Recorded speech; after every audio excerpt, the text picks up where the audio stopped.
वो एक दूसरे के नजदीक आते हैं और जैसा आप सोच रहे हैं वैसे ही एक दूसरे के साथ में फिजिकल रिलेशन बनाते हैं, संभोग क्रिया करते हैं। और वो जैसे ही अपनी आंखें बंद करता है, अचानक से उसे ऐसा लगता है जैसे कोई उसकी छाती पे आगे बैठ गया है। जैसे वो अपनी आंखें खोलता है तो वो देखता है कि उसकी छाती पे और कोई नहीं, वही लड़की बैठी है जो उसे जंगल में मिली थी।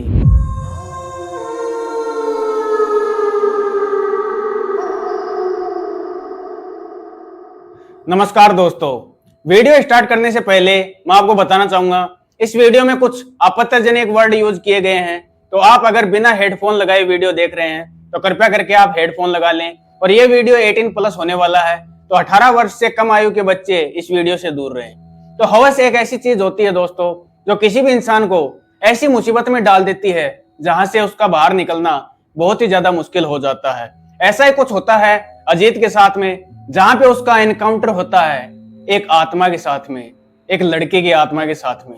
उसके बाद में उसके साथ में क्या क्या होता है स्टोरी में आगे हम जानेंगे। लेकिन स्टोरी में आगे बढ़ने से पहले मैं आपको बताना चाहूंगा, अगर आपके पास में कोई रियल इंसिडेंट या कोई मजेदार स्टोरी है तो वो आप हमारे साथ में शेयर कर सकते हैं हमारी दी गई ईमेल आईडी pankaj32549@gmail.com पर। मैं उसे नरेट करूंगा अपनी आवाज में और आप सभी लोगों के सामने लेके आऊंगा। तो चलिए बढ़ते हैं स्टोरी में आगे। आज का जो रियल इंसिडेंट है ये हमारे साथ अजीत ने शेयर किया है, और ये जो कुछ भी सारा इंसिडेंट हुआ है वो अजीत के साथ, खुद के साथ में ही हुआ है। अजीत बेसिकली गुरुग्राम में, गुड़गांव जो हरियाणा है अपना, वहां पे एक कंपनी में जॉब करता है। सेक्टर 18 में वो कंपनी है, लेकिन उस कंपनी का नाम हम रिवील नहीं कर सकते, अजीत ने हमें मना किया है। तो बहुत ही अच्छा उसकी जॉब चल रही है, वो वहां पे परमानेंट एम्प्लॉय है, अच्छी खासी सैलरी उसकी है। लेकिन वो गुड़गांव में नहीं रहता है। गुड़गांव से करीबन 30-40 किलोमीटर की दूरी पे वो एक गांव के इलाके में रहता है, जहां पे उसका घर है। उसके घर में उसके माता पिता और उसकी छोटी बहन है। ये 4 फैमिली मेंबर उसके घर में रहते हैं। उसका सब कुछ बढ़िया चल रहा था, अच्छी जॉब थी गुड़गांव में। वो आराम से अपनी गाड़ी लेके आया करता था, अप डाउन वो डेली किया करता था। अच्छी खासी उसकी जॉब चल रही थी। अभी तक अजीत की शादी भी नहीं हुई थी। एक दिन की बात है, अजीत अपनी कंपनी में काम कर रहा था। उस दिन सैटरडे का दिन था, यानी शनिवार था। तो उसी कंपनी में उसके जो दोस्त हैं, जिनका एक ग्रुप है, इनका एक दोस्तों का 5-6 दोस्त हैं, इनका सभी का एक ग्रुप है। तो सभी जो ग्रुप में जितने भी दोस्त हैं वो सभी प्लान करते हैं कि आज सैटरडे है और आज पार्टी वार्टी करते हैं, क्योंकि कल संडे है और संडे की कंपनी की छुट्टी रहेगी। तो सभी आपस में प्लान करते हैं। और वो लड़के गुरुग्राम में ही रहते हैं, कंपनी के नियर बाय में ही, सेक्टर 18 में वो वहां पे रहते हैं। वो सभी अजीत के पास में आते हैं और अजीत को भी बोलते हैं कि भाई आज सैटरडे है तो आज शाम को पार्टी करते हैं, कल वैसे भी संडे है, आराम से रेस्ट कर लेंगे। तो थोड़ी देर अजीत सोचता है कि यार पार्टी वार्टी यानी ड्रिंक वगैरह करनी पड़ेगी, मेरे को गाड़ी लेके मेरे घर तक भी जाना है, अगर ड्रिंक करके मैं घर पे जाऊंगा तो दिक्कत हो जाएगी। वो कई देर तक सोचता, लेकिन उसके दोस्त उसके पीछे लग जाते हैं और बोलते हैं कि भाई यही तो एक दिन आता है हमें कंपनी वालों के, हमारे पास में यही एक सैटरडे का दिन होता है जिस दिन हम पार्टी वार्टी कर सकते हैं, कुछ एंजॉयमेंट कर सकते हैं। बाकी दिन तो कंपनी में काम करना है, कल का संडे है इसलिए आज पार्टी वार्टी करेंगे, कल तक जो हैंगओवर है, थकान है, वो दूर हो जाएगी। तो कैसे न कैसे करके वो अजीत को मना लेते हैं और अजीत भी उनको हाँ कर देता है। जैसे ही कंपनी का शाम को टाइम होता है, 7-8 बजे करीबन इनकी कंपनी की छुट्टी होती है, कंपनी से बाहर निकलते हैं। आज तक अजीत अपने घर पे जैसे ही अप डाउन किया करता था, 7-8 बजते ही कंपनी से जैसे वो निकलता था वहां से अपने घर पे सीधा चला जाया करता था। लेकिन आज कंपनी के बाहर निकलने के बाद में वो अपने दोस्तों के साथ उनके रूम पे चला गया। अपने घर वालों को भी कॉल कर दिया कि आज कुछ कंपनी में मीटिंग है, कुछ अर्जेंट प्रोजेक्ट है, उसके चक्कर में मैं लेट हो जाऊंगा, रात को थोड़ी लेट आऊंगा, आप टेंशन मत कीजिएगा, आप आराम से खाना पीना खा के सो जाइएगा। तो घर वालों को उसने बता दिया। अब वो अपने दोस्तों के कमरे पे चला जाता है और ये सभी बियर वगैरह अपनी ले आते हैं, बढ़िया सा पूरा कार्टून बियर का ले आते हैं, बढ़िया एंजॉय करते हैं, ड्रिंक वगैरह करते हैं, बढ़िया खाना पीना लाते हैं होटल से। और बढ़िया खाना पीना खा के ये करीबन इनकी पार्टी चल ही रही थी कि करीबन रात को 11:30-12 बजे का टाइम हो जाता है पार्टी करते करते। आप सभी जानते हो, अगर पार्टी करने बैठ गए तो टाइम का पता ही नहीं चलता कि कब टाइम इतना ज्यादा हो गया। खैर 12 बजे का टाइम हो जाता है। अब शराब के नशे में थे ये सभी। अब इनका एक प्लान बनता है, सभी दोस्त आपस में प्लान बनाते हैं कि यार मूड अच्छा हो गया है, शराब पी लिए, ड्रिंक कर ली है, एक लड़की बुला लें क्या आज, वैसे भी हमारे पास टाइम नहीं रहता, कंपनी में जॉब करते हैं, आज सैटरडे नाइट यही हमारे पास में आती है, यही हमारे पास टाइम है, क्योंकि कल छुट्टी है, कल आराम से दिन में सो लेंगे, तो आज की रात कोई लड़की बुला लें, कोई कॉल गर्ल बुला लें। तो सभी एग्री हो जाते हैं। इधर अजीत भी एग्री हो जाता है कि हाँ हाँ यार सही बोल रहे हो, आज थोड़ा एंजॉयमेंट करते हैं।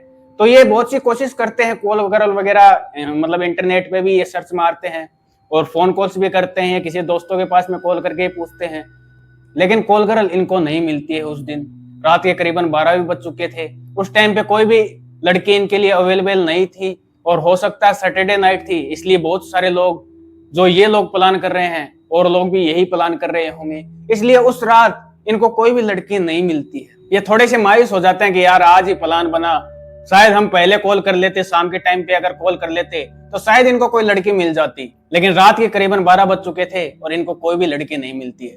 खैर अजीत इनको बोलता है कि ठीक है यार, कॉल गर्ल वगैरह कोई लड़की तो आ नहीं रही है, इसलिए मैं भी अब घर पे जाता हूँ, काफी लेट हो चुका है। तो सभी लोग बोलते हैं कि ठीक है भाई तू निकल। तो अजीत वहां से अपनी गाड़ी स्टार्ट करता है और वो अपने घर की तरफ जाने लगता है। अब जैसा मैंने आपको बताया कि वो गांव के इलाके में रहा करता था, तो जो गुड़गांव से गांव का जो इसका रास्ता है उसके बीच में एक सुनसान रास्ता पड़ा करता था, जंगल टाइप से। तो ये अपनी कार लेके उस जंगल के एरिया में पहुंचता है।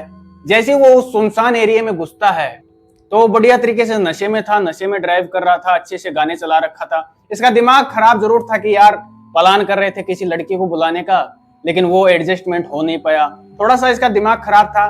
फिर भी ये ड्राइव किए जा रहा था। ड्राइव करते करते इसको रोड पे आगे कुछ दिखाई देता है, जो गाड़ी की हेडलाइट की जो रोशनी है उसमें उसको कुछ आगे दिखाई देता है कि कोई आगे खड़ा है। जैसे वो गाड़ी और आगे ले जाता है तो उसको दिखाई देता है कि कोई लड़की आगे खड़ी है और वो इसको हाथ दे रही है, मतलब हाथ से इशारा कर रही है गाड़ी रुकवाने के लिए। वो सोचता है कि यार सुनसान इलाका है, कहीं भूत प्रेत तो नहीं है, लेकिन वो जब उसको ध्यान से देखता है तो वो लड़की एक साड़ी पहन रखी थी उसने, बहुत ही रंग बिरंगी साड़ी, और बहुत ही जैसे उसने मेकअप कर रखा है इस टाइप से वो दिख रही थी। अगर कोई भूत प्रेत होता तो शायद व्हाइट साड़ी होती, कोई औरत ऐसी होती जो व्हाइट साड़ी में होती, डरावनी होती। ये तो ऐसा लग रही है जैसे कोई प्रिपेयर लड़की है, तैयार व्यार होके खड़ी है, शायद हो सकता है ये कहीं आगे जाती होगी, लिफ्ट मांग रही होगी। वो उसके पास में और जाता है। जैसे ही वो उसके पास में जाता है और अपनी गाड़ी रोकता है तो उसको ध्यान से देखता है। वो लड़की ऐसी लग रही थी जैसे कि कोई वो कॉल गर्ल हो। उसका जो मेकअप था इस टाइप से उसने कर रखा था, और उसने भी यही दिमाग लगाया कि ऐसी जगहों पे अक्सर लड़कियां खड़ी रहती हैं, रास्ते से कोई ट्रक वाले आते हैं, वो उनके साथ में वो सब कुछ करती हैं जो एक कॉल गर्ल करती है। तो उसने भी यही दिमाग लगाया। खैर वो उसके पास में गाड़ी रोकता है और अपनी जो साइड विंडो है वो खोलता है और उसको बोलता है कि हाँ बोलिए क्या काम है। तो लड़की इससे बोलती है कि करना है। वो डायरेक्टली उससे पूछती है। तो अजीत बिल्कुल कंफर्मेशन अजीत को हो गया था कि हाँ जैसा मैंने सोचा ये वही लड़की है, ये एक कॉल गर्ल है। तो अजीत का तो पहले से ही मूड था और शराब वगैरह पी रखी थी। वो तो इस चीज से दुखी हो रहा था, मायूस हो रहा था कि उसके पास में कोई आज उन लड़कों के पास में, उसके दोस्तों के पास में कॉल गर्ल कोई अवेलेबल नहीं हो पाई। तो वो बहुत ही ज्यादा खुश हो गया और वो बोला हाँ हाँ करना है, लेकिन कहाँ पे, आप कहाँ पे मेरे साथ में जा सकती हो। तो वो लड़की बोलते कि आप जहाँ पे भी ले चलो मैं वहां पे आपके साथ में चल पड़ूंगी। तो इधर अजीत सोचता है कि यार क्यों ना मैं इसको लेके फिर से अपने दोस्तों के रूम पे ले चलूं, लेकिन फिर वो सोचता है कि यार टाइम बहुत ज्यादा हो गया है, करीबन 1 बजे का टाइम हो गया है। अब मैं फिर से अपने दोस्तों के पास में जाऊंगा, फिर मैं वापस आऊंगा, तो ऐसे करते तो मेरे को सुबह हो जाएगी। एक काम करता हूँ, इसके साथ में मैं यहीं पे टाइम स्पेंड करता हूँ, इसी गाड़ी में ही टाइम स्पेंड कर लेता हूँ, दोस्तों को मैं नहीं बताता हूँ इसके बारे में। तो वो ऐसा ही करता है। वो उसको बोलता है कि ठीक है। तो वो उसको बोलता है कि देखो मैं कहीं आपको ले जा तो नहीं सकता हूँ, ऐसी कोई जगह मेरे पास में नहीं है, लेकिन क्या आप इस गाड़ी में कंफर्टेबल हो। तो वो लड़के बोलते कि हाँ हाँ मेरे को कोई प्रॉब्लम नहीं है, अगर आप गाड़ी में करना चाहते हो तो मैं गाड़ी में भी रेडी हूँ। तो वो बोलता है कि ठीक है। वो गाड़ी से नीचे उतरता है और पीछे वाली सीट पे चला जाता है और उस लड़के को वो पीछे वाली सीट पे बिठा देता है। वहां पे बैठाने के बाद में वो एक दूसरे के नजदीक आते हैं और जैसा आप सोच रहे हैं वैसे ही एक दूसरे के साथ में फिजिकल रिलेशन बनाते हैं, संभोग क्रिया करते हैं। थोड़ी देर वो करते हैं, करीबन 1-1.5 घंटा वो उसके साथ में अपना जो रिलेशन बनाता है, फिजिकल रिलेशन बनाता है। उसके बाद में वो बोलता है कि ठीक है अब काफी टाइम हो गया है, मेरे को घर पे जाना चाहिए, बताओ आपको कितने पैसे चाहिए। तो वो लड़की बोलती है कि मेरे को 20,000 रुपये चाहिए। तो इधर अजीत ये सुनते ही एकदम से चौंक जाता है कि 20,000 रुपये, इतने ज्यादा पैसे। नहीं नहीं, मैं 1,000-2,000 रुपये दे सकता हूँ, अगर आपको 20,000 रुपये चाहिए थे तो ये चीज आपको पहले बोलनी चाहिए थी। तो वो लड़की बोलती है कि आपने भी तो नहीं पूछा पहले कितने पैसे लूंगी मैं, अब तो आपको 20,000 रुपये देने पड़ेंगे। तो अजीत बोलता है कि नहीं नहीं मैं 20,000 रुपये नहीं दूंगा, अगर तुम 5,000 रुपये मांगती तो भी मैं तुम्हें नहीं देता। मैंने सोचा 1,000-2,000 रुपये लोगे इसलिए मैं तुम्हारे साथ में ये सब कर लिया, मेरे पास में 20,000 रुपये नहीं है।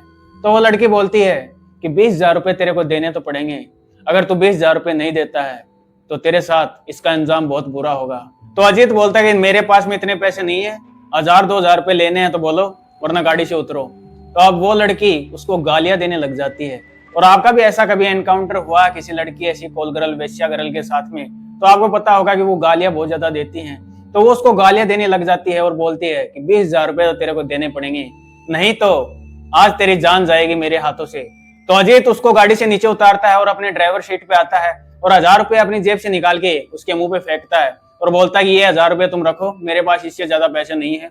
और वो वहां से गाड़ी लेके अपने घर की तरफ निकल जाता है। घर पे पहुंचने के बाद में वो अपना घर का दरवाजा बहुत ही आराम से खोलता है, क्योंकि उसको इस चीज का डर था कि कहीं घर वाले ना जाग जाएं। घर वाले अगर जग गए तो उनको पता चल जाएगा कि मैंने ड्रिंक कर रखी है। वो चुपचाप से गेट खोलता है और अपने कमरे में जाके चुपचाप बेड पे लेट जाता है। करीबन उसको 2:30-3 बजे का टाइम हो चुका था, जैसे मैंने बताया 30-40 किलोमीटर की दूरी थी उसके घर की, तो 1-1.5 घंटा उसको आराम से लग जाता है। खैर वो अपने कमरे में आके अपने बेड पे लेट जाता है और जैसे ही वो सोने की कोशिश करता है उसको नींद आ जाती है। लेकिन करीबन आधे घंटे बाद, करीबन 3 बजे, उसको कुछ महसूस होता है जैसे उसके कमरे के बाहर कोई अभी अभी आया है। वो अपनी आंखें खोलता है और आंखें खोल के अपने कमरे के बाहर देखता है तो वहां पे एक औरत खड़ी थी जिसके बाल खुले हुए थे और अजीत की तरफ उसकी पीठ थी। तो अजीत सोचता है कि शायद हो सकता है या तो मम्मी होगी या बहन होगी।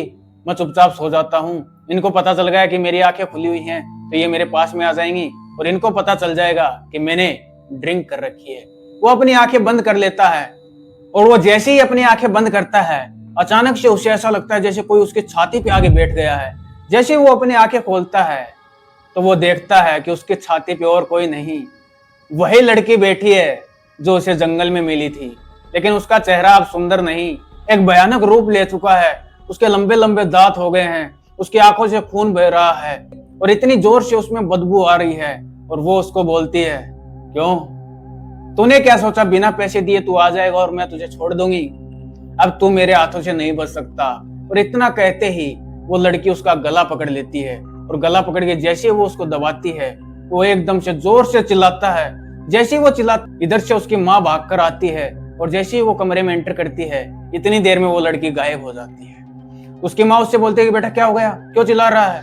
तो अजीत बोलता है कि पता नहीं माँ, शायद कोई बुरा सपना मैंने देख लिया है। उसको कुछ समझ में नहीं आ रहा था कि कहाँ गई वो लड़की, अचानक से गायब हो गई। तो उसकी माँ उसके पास में आती है और बोलती है कि तूने ड्रिंक कर रखी है ना, तू ये काम कब से करने लग गया? तो वो बोलता है कि नहीं नहीं माँ, मैंने ड्रिंक नहीं कर रखी है, मैं नहीं पीता हूँ। तो उसकी माँ बोलती है कि झूठ बोल रहा है मेरे से, आज तो तूने ये चीज कर ली है, अगर आगे से तूने कभी ड्रिंक की तो ये बात मैं तेरे पापा को बता दूंगी, अब चुपचाप सो जा। तो अजीत बोलता है कि ठीक है माँ, मैं सो जाता हूँ। वो फिर से सोने की कोशिश करता है लेकिन उसको नींद आ नहीं रही थी, क्योंकि अभी अभी उसके साथ में कुछ ऐसा हुआ था जो कभी उसने सोचा भी नहीं था।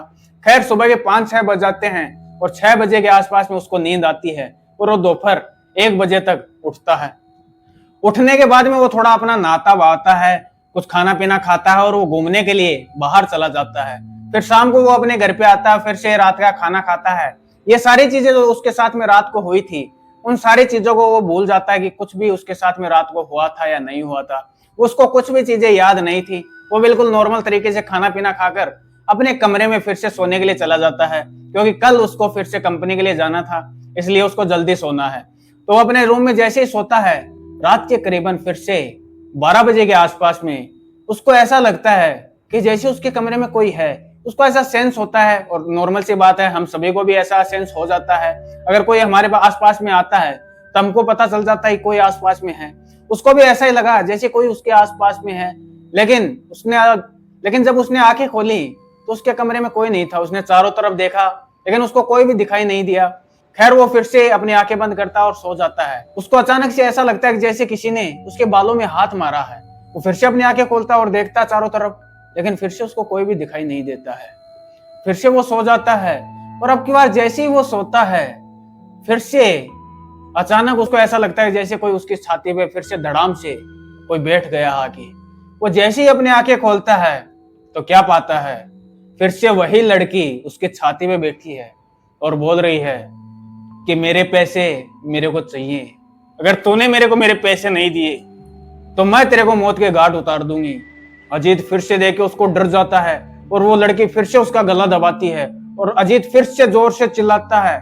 जैसे वो चिल्लाता है फिर से उसकी मम्मी आती है और बोलती है क्या हो गया। तो फिर से अजीत बोलता है कि पता नहीं, मेरे को ऐसा लग रहा था जैसे कोई मेरा गला दबा रहा है। तो उसकी मम्मी बोलती है अजीत तू सच सच बता, तो कोई और नशे वशे तो नहीं करने लग गया है ना? तो ये कैसा बर्ताव कर रहा है? कल भी तूने ऐसा ही किया और आज भी तू ऐसा कर रहा है। कोई नशे वशे करता है तू? तो अजीत बोलता है कि नहीं नहीं मम्मी, मैं कोई नशे वशे नहीं करता हूँ। तो उसकी मम्मी बोलती है तो फिर क्यों चिल्ला रहा है रात को? आधी रात को भी तेरे से सोया नहीं जाता क्या?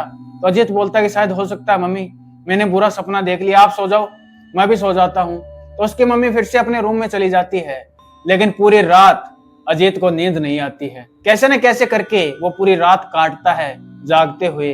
करीबन सुबह 5 बजे के आसपास में उसको नींद आती है और फिर वो दिन में 12 बजे के आसपास में उठता है। और आज वो कंपनी में भी नहीं गया, लेकिन उठने के बाद में उसके दिमाग में वही सारी चीजें चल रही थी कि रात में उसके साथ में क्या हुआ।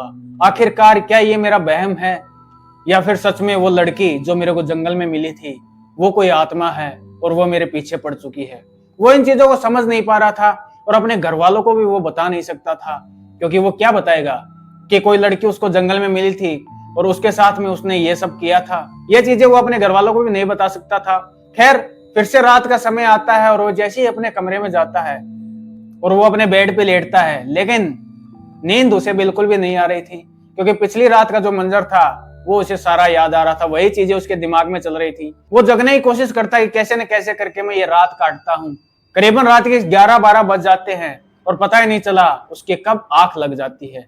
जैसे ही उसकी आंख लगती है फिर से उसे महसूस होता है जैसे कोई उसके पैर को छू रहा है। और उसने जैसे ही अपने आंखें खोली तो उसने क्या पाया, उसके पैर के पास में वही लड़की बैठी है, वही उसका भयानक रूप है। और वो लड़की एकदम से लाइट की स्पीड से उसके पास आती है, उसका गला पकड़ती है और उसको हवा में लटका देती है। अजीत के मुंह से कुछ आवाज भी नहीं निकल रही थी, इतनी ज्यादा उसकी बुरी हालत हो गई थी। उसके इतने ज्यादा पेन हो रहा था कि वो बेहोश होने वाला था, शायद उसकी जान निकलने वाली थी कि अचानक उसके मुंह से अचानक से चिल्लाने की आवाज निकलती है। और अब की बार जैसे उसकी आवाज निकलती है उसके पापा मम्मी उसकी बहन सभी लोग दौड़कर उसके रूम में आते हैं। जैसे वो दौड़ के रूम में आते हैं तो वो देखते हैं अजीत फर्श पे नीचे पड़ा हुआ है। उसके पास में सारे घर वाले आते हैं और बोलते हैं क्या हो गया, और उसके मुंह से और उसके पीछे सर से खून भी निकल रहा था। तो इसके घर वालों को कुछ अलग लगा, कुछ तो दिक्कत लगी, तो उन्होंने पूछा क्या हो गया। तो वो अब उनको सारी चीजें बताता है कि पिछले 3 दिन से मेरे को एक लड़की दिखाई दे रही है। मैं जब सैटरडे को रात को मैं कंपनी से घर पे आ रहा था तो बीच में जो जंगल है वहां पे एक लड़की मेरे को मिलती है और वो मेरे से लिफ्ट मांगती है। मैंने उसको लिफ्ट दी, लेकिन अचानक से वो लड़की मेरे को गालियां देने लग जाती है, इसलिए मैंने उसे कार से निकाल दिया। वो ये चीजें नहीं बताता है कि वहां पे कोई कॉल गर्ल मेरे को मिली थी, उसके साथ में मैंने ये सब किया, उसने मेरे से पैसों की डिमांड की, ये चीजें नहीं बताता। वो सिर्फ इतना बताता है कोई लड़की मेरे से लिफ्ट मांगी थी। तो उसकी मम्मी ये सुन के बहुत ही ज्यादा घबरा जाती है और उससे बोलती है कि अगर ऐसी बात थी तो तूने हमें पहले क्यों नहीं बताया, और इतनी रात को उस जंगल से तू आया है, ऐसे सुनसान एरिया से, अगर तेरे को रात को देरी हो गई थी तो तू अपने दोस्तों के पास में रुक जाता। कैसे न कैसे करके वो उसको संभालते हैं, वो रात कैसे न कैसे करके कटती है। दूसरे दिन अजीत के पिताजी किसी से फोन पे बातें करते हैं, इस चीज के बारे में पूछते हैं, तो उनको एक पंडित जी के बारे में पता चलता है। तो ये अजीत को लेके उस पंडित जी के पास में जाते हैं। उस पंडित जी के पास में जाके वहां पे बैठते हैं और उनको सारी चीजें बताते हैं कि इसके साथ में क्या क्या हो रहा है। तो पंडित जी बोलते हैं कि देखो हमें एक पूजा करनी पड़ेगी, उसके बाद में ही मेरे को पता चलेगा कि इसके साथ में क्या प्रॉब्लम है, क्या दिक्कत है। तो वहां पे वो एक पूजा का सेटअप उन्होंने पहले से बना रखा था, एक हवन टाइप से। तो वहां पे अजीत को सामने बिठाया जाता है और वहां पे पूजा स्टार्ट की जाती है। गुरुजी अपने मंत्र वगैरह उच्चारण करते हैं और फिर वो अपनी आंखें बंद करते हैं और ध्यान में चले जाते हैं। ध्यान में जाने के करीबन 15-20 मिनट के बाद में वो अपनी आंखें खोलते हैं और फिर इनके घर वालों को बोलते हैं कि ये लड़का हम सभी को झूठ बोल रहा है, ये किसी लड़की को लिफ्ट नहीं दे रहा था, बल्कि इसके पीछे तो एक वैश्या लड़की की आत्मा पड़ चुकी है। इसने उसके साथ में संभोग क्रिया की है। मैं आपको बताना तो नहीं चाहता, लेकिन ये दिक्कत इतनी बढ़ चुकी है, अगर मैं आपको नहीं बताऊंगा तो वो आत्मा इसको अपने साथ में ले जाएगी। ये उसके साथ में संभोग क्रिया करता है और जब उस लड़की ने इससे पैसे मांगे तो ये उसको पैसे देने के लिए मना कर देता है और इस चक्कर में वो आत्मा इसके पीछे पड़ चुकी है। उस जंगल एरिया में वो वेश्या आत्मा कई सालों से भटक रही है, क्योंकि उसकी मौत बहुत ही दर्दनाक हुई थी। इसके कारण उसकी आत्मा को मुक्ति नहीं मिल पाई। एक लड़की थी जो वेश्या थी, वो यही काम किया करती थी, और एक दिन उसे 3-4 लड़के जो शराब के नशे में थे वो उसको अपने साथ में ले आते हैं, अपने फ्लैट पे ले जाने के बहाने से, और बीच जंगल में वो लड़के उसके साथ में वही सब करते हैं, संभोग क्रिया करते हैं उसके साथ में। और जब वो लड़की उनसे पैसे मांगती है तो उन लड़कों ने उसको वहीं पे मार दिया और मार कर जंगल में फेंक के चले गए। उसके बाद से उस लड़के की आत्मा वहीं पे उसी जंगल में भटकती है, और उसके चक्कर में ये आपका लड़का फंस चुका है। और आप सही टाइम पे मेरे पास में आ गए। अगर आप एक दिन भी लेट करते तो शायद इस लड़के को वो अपने साथ में ले जाती। खैर, फिर उसके बाद में पंडित जी थोड़ी और पूजा वगैरह करते हैं, और अजीत के हाथ में 2-3 ताबीज वगैरह वो बांधते हैं, और अजीत को बोलते हैं कि देख, ये गलती तूने आज कर दी है, इसका इलाज तो मैंने कर दिया, लेकिन एक चीज याद रखना, अब से तू डेली हनुमान चालीसा का पाठ करेगा और शराब के पास में कभी भी नहीं जाएगा, और रात को उस जंगल से आने की कोशिश कभी भी मत करना। ये सारी चीजें तुझे करनी पड़ेंगी। अगर तूने कोई भी गलती कर दी, ये ताबीज तेरे हाथ से खुल गया, या तूने शराब पी ली, या हनुमान चालीसा तूने नहीं पढ़ी, तो वो आत्मा तुम्हारे पास फिर से आ सकती है और तुझको अपने साथ में ले जाएगी। तो अजीत बोलता है कि ठीक है बाबा गुरुजी, मैं ऐसा ही करूंगा। और वहां से ये लोग अपने घर पे आ जाते हैं। घर पे आने के बाद में अब अजीत अपनी कंपनी तो नहीं छोड़ सकता था। उसके बाद में उसने अपने जो दोस्त हैं जो गुरुग्राम में रहते हैं वहीं पे उनके साथ में ही एक कमरा और ले लिया, और अजीत अब वहीं पे रहने लग गया अपनी कंपनी के नियर बाय में। वो कभी कभी अपने घर पे आता है, लेकिन दिन के टाइम पे वो वहां से सफर करता है। आज तक रात को उस जंगल एरिया से, उस सुनसान एरिया से वो कभी भी नहीं आया है, और उसके बाद में वो लड़की भी उसको कभी दिखाई नहीं दी है। ऐसा इंसिडेंट अजीत के साथ में हुआ है, जिसने हमारे साथ ये पूरी वारदात हमारे साथ शेयर की है। तो इस स्टोरी से यही सीख मिलती है, ऐसे सुनसान एरिया में अगर आपको भी कोई इंसान, कोई आदमी, कोई लड़की मिलती है तो आप उसको अवॉइड करने की कोशिश करें, कभी भी लिफ्ट देने की, या जो अजीत ने किया ऐसा करने की कभी भी कोशिश ना करें, क्योंकि पता नहीं कौन सी एंटिटी कब आपके सामने अपना असली रूप दिखा दे और उसके बाद में आपके साथ में पता नहीं क्या गलत हो जाए। तो स्टोरी आपको कैसी लगी कमेंट में मेरे को जरूर बताइएगा। अगर स्टोरी आपको पसंद आई है तो वीडियो को एक लाइक जरूर कीजिएगा, और अगर ऐसी स्टोरी आपको सुनना पसंद है तो चैनल को सब्सक्राइब जरूर कीजिएगा, क्योंकि सब्सक्राइब करने से फायदा आपको ये होगा, जब भी मैं कोई नई वीडियो, नई स्टोरी अपलोड करूंगा उसका नोटिफिकेशन आपके पास में तुरंत पहुंच जाएगा।